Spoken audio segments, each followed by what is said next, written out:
आज हम निरक्षरता पर एक निबंध पढ़ेंगे।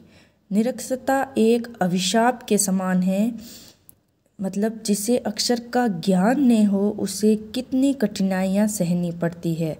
तो देखो, निरक्षरता का अर्थ है अक्षर का न होना, अक्षर का ज्ञान न होना।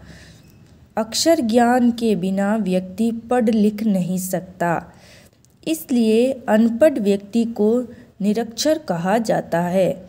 आज की दुनिया में तो ज्ञान विज्ञान का बोलबाला है, यानी आज का समय ऐसा है कि अनपढ़ व्यक्ति कुछ भी नहीं कर सकता अगर उसे अक्षर का ज्ञान नहीं हो, क्योंकि आज विज्ञान की दुनिया है। ज्ञान विज्ञान की साहित्य, कला, विज्ञान, इतिहास, धर्म आदि की बढ़िया से बढ़िया पुस्तकें आसानी से उपलब्ध तो है, लेकिन एक शिक्षित व्यक्ति के लिए तो वे काले अक्षर भैंस के बराबर है, यानी कि उसे कुछ आता ही नहीं तो एक काला बड़ा भैंस के समान वो अक्षर उसे लगता है।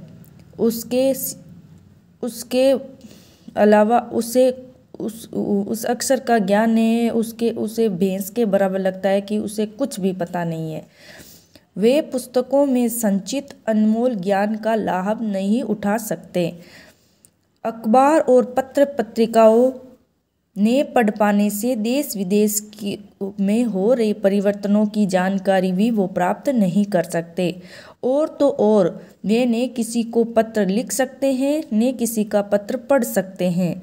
लिखने पढ़ने के मामले में उसे हमेशा दूसरों का मुँह ताकना पड़ता है, यानी किसी चिट्ठी को पढ़ने के लिए उसे किसी और से पढ़वाना पड़ता है और उसके मुँह को ताकना पड़ता है।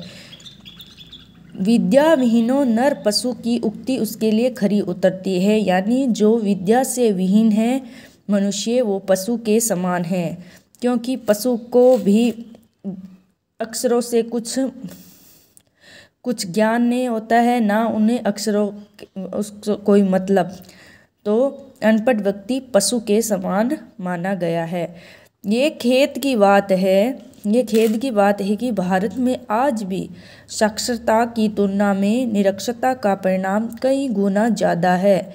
हमारे देश के लाखों गांव आज भी शिक्षा के अधिकार में जी रहे हैं। अनपढ़ किसानों को खेती की आधुनिकता पद्धति की पर्याप्त जानकारी भी नहीं मिल पाती। शहरों में निरक्षर मजदूर पशुओं की तरह पेट पाल रहे हैं। देश के अधिकांश नागरिक जब निरक्षरता से पीड़ित हो तब देश के वास्तविक प्रगति की कल्पना हम कैसे कर सकते हैं। तो निरक्षरता एक अभिशाप के समान है। अनपढ़ व्यक्ति को कितनी कठिनाइयाँ सहनी पड़ती है, इसलिए हमें शिक्षा को आगे बढ़ाना है और प्रत्येक मनुष्य को शिक्षित करना है। Thank you for watching.